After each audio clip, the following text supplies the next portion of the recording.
Hırsızlar nişanlarlar kendilerini hısım, bank uzmanı, investorlar gibi ya da politsiya çalışanları gibi bundan kara kullanırlar yalan video materyalları, angıları kurularlar neyre akılın yardımından. Hoții sunt bine antrenați.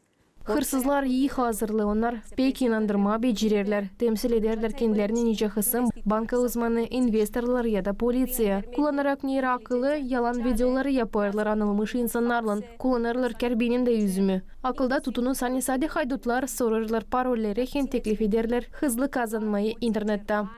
Parole sau propun câștiguri rapide prin telefon sau internet. Prezident teklif etti vatandaşlara durgutsunlar laf etmeyi yer onlardan sorarsadılar para, banka rekizitlerini ya da giriş kodlarını. Utanasat etti vermeme saklı informasyayı hem kontrol etsinler. Halizmi kurumlardan açılır bağlantı. Bundan kara o teklif etti açıklama belli edilen riskleri, kısımlara, tanıdıklara hem açıklama haydutluk kolaylıkları için yeni aldatma kolayları belli olmasınlar deyini.